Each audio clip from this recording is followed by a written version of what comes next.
Loki Season 2 Episode 1 is out, and guys, we have so much to talk about. This show sets up so many things in its first episode. It at times is a little too much, but guess what? That's Loki. That's what this is, and I can't wait because this show is going to be theory central. Before we break down this episode, guys, we are on the road to 600 subs. We are so close, and after that, we're going to be on the road to 1,000. So if you want to stay up to date on everything Marvel, everything Star Wars, click that button and join this community. Lastly, give me your thoughts on the premiere of Loki Season 2 in the comments. I read every single one, and I most likely will respond. With that out of the way, let's talk about Loki Season 2 Episode 1 because, oh my god, we are so back.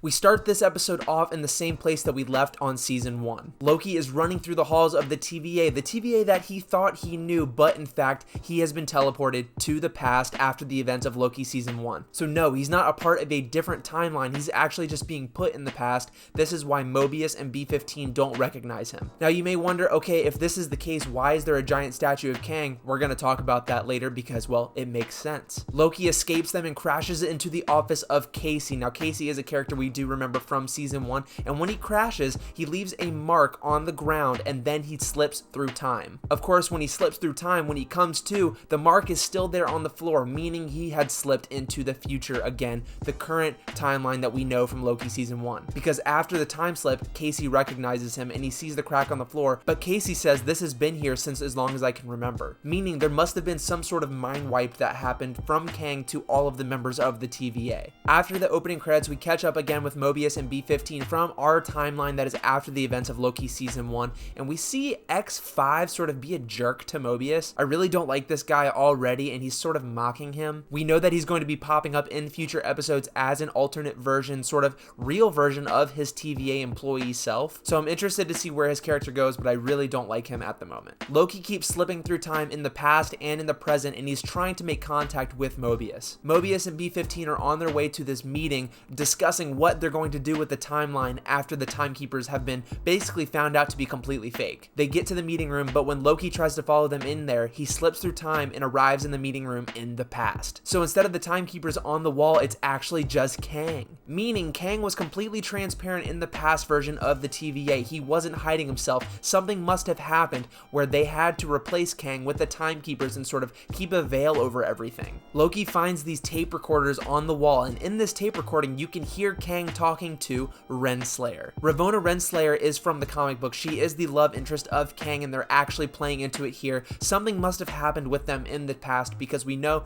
Ravonna Renslayer ends up working just for the timekeepers, not directly in line with Kang. Whereas in this recording, it seems they work side by side. Back in the current timeline, we meet a new character, Dox. Now Dox is sort of a military general for the TVA, and they're discussing with B-15 with a couple other advisors with Mobius about what to do with the timeline now that, well, he who remains is gone. Of course, they want to find Sylvie, they want to find who's responsible for this, and Loki has to explain to them what's happening. Luckily, Loki slips right back into time, into the present here, and is completely flabbergasted. Tom Hiddleston gives an incredible performance here as Loki, so emotional, so frantic, so confused and scared about what's going on. Kang has really been set up already in this first episode to be an extreme menace, an extreme threat to not only these characters, but to all timelines, unlike really what they did with Ant-Man and the Wasp: Quantumania. Now, I did think that movie was very fun, but this really sets up the menacing version of Kang that we were all hoping for. Loki tells Mobius that he found him, the guy at the end of the line, end of the timeline. He points to the mural at the wall, but it's not the mural. He remembers it has the timekeepers still up. Loki tells Mobius, I found the man at the end of time, and he made sense. This is such a bone-chilling, amazing line. I loved it so much. Loki takes one of the time sticks from the TVA agents and stabs a hole into the mural, revealing Kang. This goes to show that Kang was in power in the past, and he had to sort of hide himself behind these timekeepers for some reason.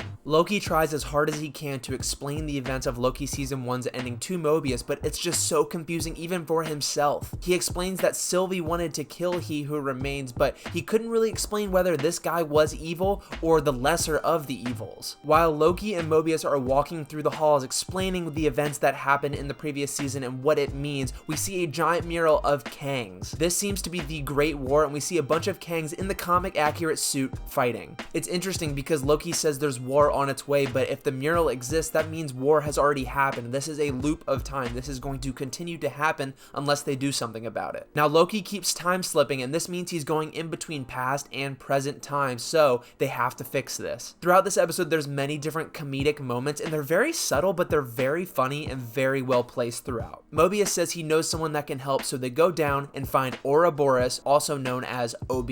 Now, this guy fixes everything, and the performance here is such a standout from our brand new Oscar winner. It is so amazing to see him get this role and seriously play it to perfection. This guy knows everything. This guy has been in the TVA from the beginning and has been there for hundreds and hundreds of years. Right when things are about to be fixed, Loki slips out of time again. Only this time he's still in the same location, but in the past, and since OB has been there for so long, he's still there in the past. They do some incredible time travel sort of manipulation here, and it was just so easy to follow and so clever that I hope they do more of this. The present version of OB needs a machine in order to fix Loki, but he doesn't know how to build one, so Loki, when in the past, teaches OB about it, and therefore, during the present timeline where Loki isn't there, remember, he's still in the past, OB knows how to build it in real time. So while Loki is making these changes in the past, they are affecting the future in real time. It can be kind of confusing, but watch it again. I'm telling you, it makes perfect sense. It's very fun and very creative. And especially with the editing and the production and the cinematography of this first episode, this feels like movie quality. This is stuff that is not shot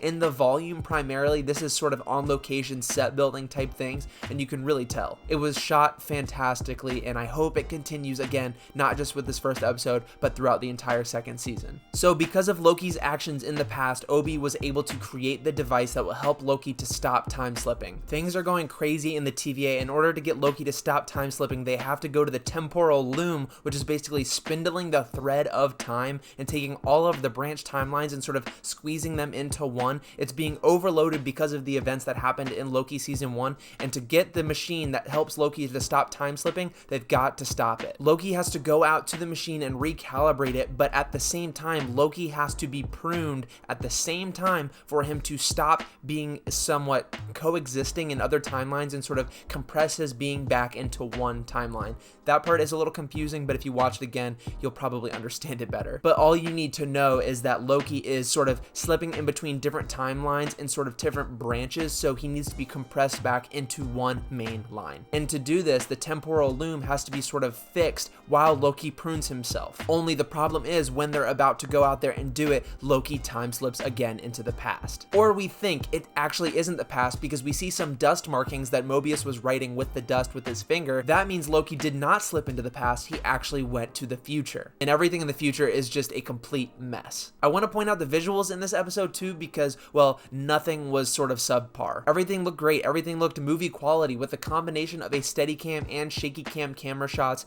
the practical effects along with the digital refined effects. It was just, again, movie quality. We then catch back up with B-15 and she sees a bunch of soldiers sent by Dox into other timelines to, I guess, find Sylvie, who's responsible for this whole timeline conniption. It's very suspicious. I do think Dox and X5 sort of have some ulterior motives possibly, but I don't want to jump off the deep end yet. This is just the first episode. I'm taking it at face value. These guys pretend to be good guys and try to fix what happened, but I think they've got other plans. Loki in the future timeline is trying to find a time stick so he can prune himself at the same time Mobius fixes the time loop or temporal loom, whatever it's called. It's very cool. I like the name a lot. But the problem is he can't find one. He comes upon an elevator shaft and guess who opens it? Sylvie. Now this is the future, so we don't know how Sylvie got to this point or what events led up to this happening, but Loki ends up getting pruned from behind. He doesn't do it to himself. Somebody else did it. Who is pruning Loki? Are they doing this so they can fix him in the past, or are they doing this because they think he's a threat and trying to prune him? Nonetheless, it happens, and it happens for a reason. Now, my personal opinion, when Sylvie opens the elevator shaft and says, "There you are," I don't think she's actually talking to the Loki standing right in front. I think the person that pruned Loki Loki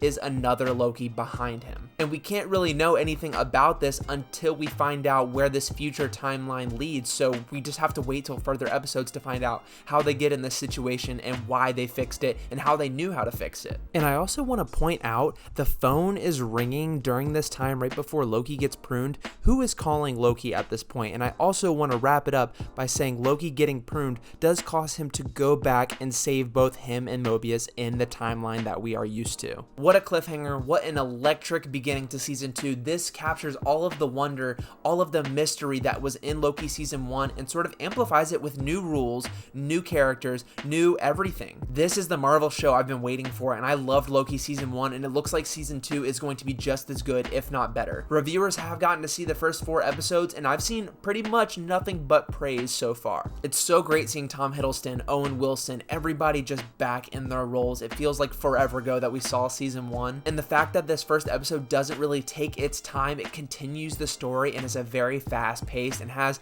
action but also very intense moments with dialogue, is a great sign. Kang is obviously the looming threat here, and we know we're going to see different versions of Kang throughout this season. So I have nothing but high hopes for this show. I want it to continue to succeed like it is right now with the fan base. And most importantly, I need to know what you guys think about this episode down in the comments. I'm gonna say it again, this was a fantastic start to the season, and I hope it continues to be a fantastic season overall. Guys, thank you so much for watching this video. Leave a comment again, and I will see you all very soon.